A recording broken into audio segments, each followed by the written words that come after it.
एक बार की बात है कि कुछ अंग्रेज शिकारी भारत के किसी जंगल में शिकार पर गए।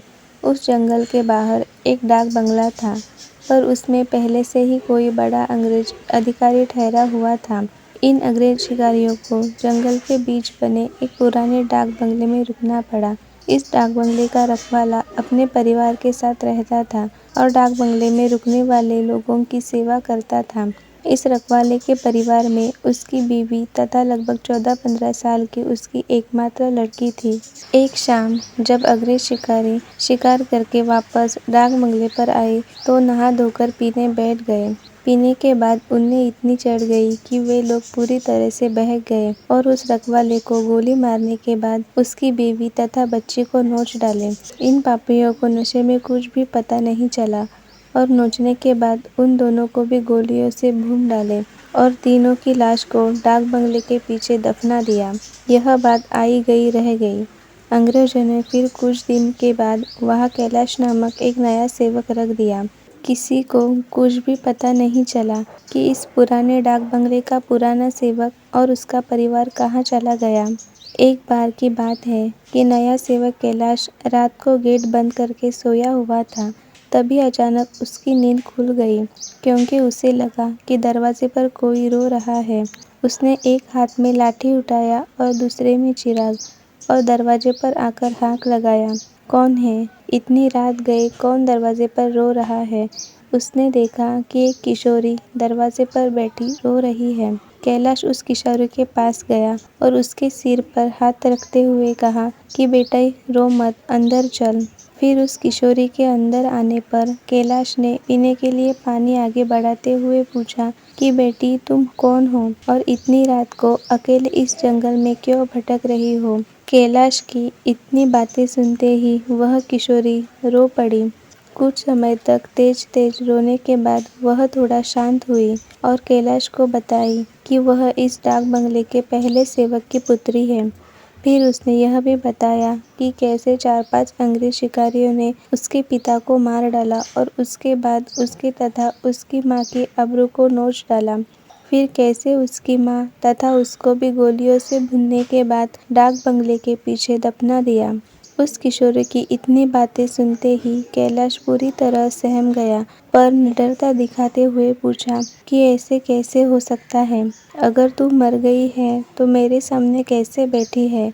कैलाश की यह बात सुनते ही वह लड़की अचानक गायब हो गई और कैलाश कुछ समझ पाए इससे पहले ही वह उस कमरे की दीवार पर उल्टी टहलती नजर आई। कैलाश यह नज़ारा देखकर पूरी तरह से सहम गया। फिर अचानक वह लड़की आकर कैलाश के सामने बैठते हुए बोली कि काका आप डरिए मत, मैं आपको कुछ भी नहीं करूँगी। धीरे धीरे कैलाश का डर जाता रहा और उसने अपने मस्तक पर आई पसीने की बूंदों को पोंछ लिया। फिर उसी रात को उस लड़की ने वह जगह दिखाई जहाँ उन तीनों को दफनाया गया था। कैलाश ने कुदाल से खोदकर उन तीनों के अस्थि पंजर को निकाला। फिर कैलाश ने उस किशोरी से वादा किया कि वह उन अंग्रेज शिकारियों के खिलाफ कोर्ट जाएगा और किशोरी को इंसाफ दिलवा कर रहेगा। कैलाश की बातें सुनकर वह किशोरी रोते हुए बोली कि काका आपको कुछ नहीं करना है, बदला तो मैं लूंगी, बस आप मेरी थोड़ी सी मदद कर दें। फिर क्या? उस किशोरी के बताए अनुसार कैलाश ने बीमारी का बहाना बनाकर उस डाक बंगले की नौकरी छोड़ दी तथा उस किशोरी को किए वादे के अनुसार उस किशोरी के माता पिता की अस्थियों को जला दिया तथा उन दोनों के नाम पर पूजा पाठ भी करवाया। उन दोनों की मुक्ति हो गई, पर लड़की के कहे अनुसार कैलाश ने न लड़की के अस्थि पंजर को जलाया और न ही उसके क्रियाकर्म के लिए कोई अनुष्ठान किया, क्योंकि किशोरी ने कहा था कि अगर उसके लिए भी पूजा हो तो वह भूतई योनि से मुक्त हो जाएगी और फिर उन दरिंदों से बदला नहीं ले पाएगी। समय बीतता गया और अब उस डाक बंगले में कोई नया सेवक आने को भी तैयार नहीं था, क्योंकि कैलाश वही आसपास मंडराता रहता और नए आने वाले सेवक को भूतई कहानी सुनाकर भगा देता। कभी कभी वह किशोरी भी अपनी भूतई कारनामे से आने वाले नए सेवक को 9-2-11 करती। पर उस बंगले पर शिकारियों का आना कम नहीं हुआ। वे आते और खुद ही अपनी व्यवस्था करते, पर जो अब आता वह वापस नहीं जाता, क्योंकि उस डाक बंगले में ठहरने वाला हर अंग्रेज शिकारी उस लड़की का शिकार हो जाता। कभी कभी तो ऐसा होता कि वह लड़की किसी अंग्रेज शिकारी को अपने लटकों झटकों में फंसाकर उस डाक बंगले में लाती और रात को अपने असली रूप में आ जाती और डराकर उस अंग्रेज को मार डालती और उसका खून पीती। यह क्रम चलता रहा और उस बंगले में मरने वाले अंग्रेज शिकारियों की मौत रहस्य बनी रही। अंग्रेज अधिकारियों के लाख कोशिश के बावजूद न हत्यारा पकड़ में आता और न ही मरने वाले अंग्रेज शिकारियों अधिकारियों के मौत का कारण पता चलता।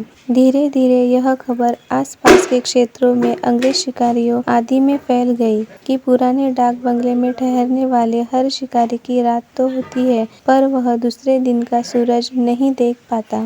2-3 और वर्ष बीते और अब वह डाक बंगला खंडर हो गया था, क्योंकि अब किसी में भी हिम्मत नहीं थी कि वहाँ ठहरे।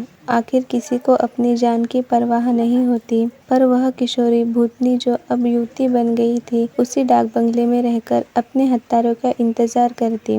दिन भर में उधर आने जाने वाले लोगों को उसका एहसास होता, क्योंकि वह बराबर रोती पर किसी को दिखाई नहीं देती।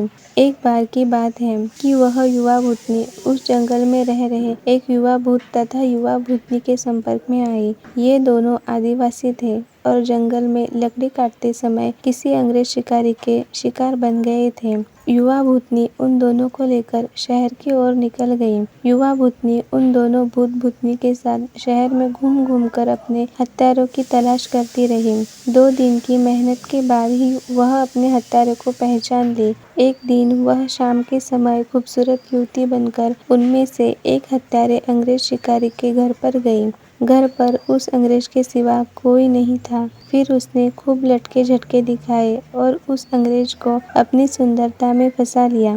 रूप लुभावन हो तो अच्छे अच्छों को फंसते देर नहीं लगती। योजना के अनुसार वह दूसरे दिन भी उस अंग्रेज से मिली। फिर उसे पूरी तरह विश्वास में लेने के बाद एक दिन कही कि क्यों नहीं हम लोग शिकार पर चले। अंग्रेज ने कहा कि अच्छी बात है, मेरे कुछ मित्र शिकारी हैं, उन्हें भी लेकर चलते हैं। फिर क्या था, उस युवती भूतनी ने उस अंग्रेज से कहा कि मेरी एक और सहेली है, वह भी बहुत ही खूबसूरत है और शिकार पर जाना पसंद करेगी। फिर दूसरे दिन उस युवती भूतनी ने अपने साथ आए हुए दूसरे युवा भूतनी से उस अंग्रेज शिकारी को मिलवाया। अब तो अंग्रेज पूरी तरह उस भूतनी के माया जाल रूप जाल में फंस चुका था। एक दिन सुबह सुबह वह अपने उन्हीं पुराने दोस्तों के साथ जंगल की ओर निकल पड़ा।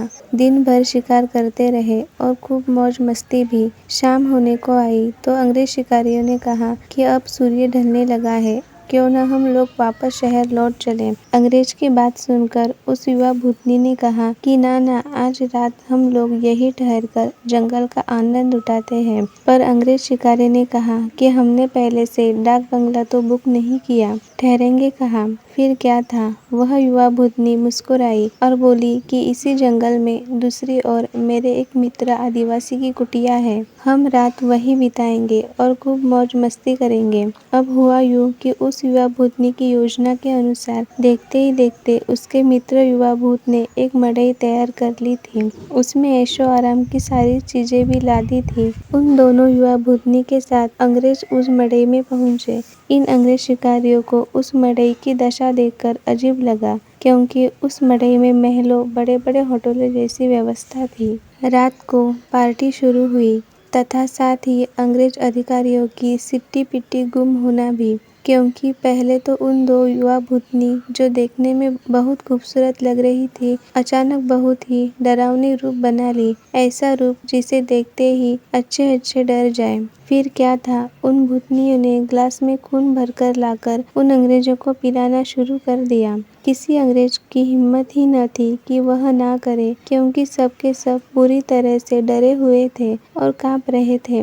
अचानक आदिवासी युवा भी विकराल रूप में आ गया और अचानक उछलकर पास के एक मोटे पेड़ की मोटी शाखा को इतना जोर से खींचा कि चर की आवाज के साथ वह मोटी शाखा टूट गई। उसके बाद वह विकराल भूत उन अंग्रेज शिकारियों में से एक को पकड़कर पैर के नीचे दबाकर देखते ही देखते चीर दिया और उसका खून पीने लगा। उसका खून पीता देख दोनों भूतनियों ने भी लंबी लंबी विकराल जीभ निकालते हुए खून पीने उसका साथ देने लगी और साथ ही अपने बड़े नाखूनों से उसका शरीर जगह जगह चीरने लगी। उस युवा भूतनी ने तो भयानक आवाज निकालते हुए दौड़कर एक दूसरे अंग्रेज शिकारी के पास पहुंची और उसकी आंखों में अपने विकराल भयावह भाले जैसे नखों को डालकर उसकी दोनों आंखें निकाल कर खा गई। इसके बाद उन तीनों भूत भूतनी ने एक एक कर सभी अंग्रेज शिकारियों को मार डाला।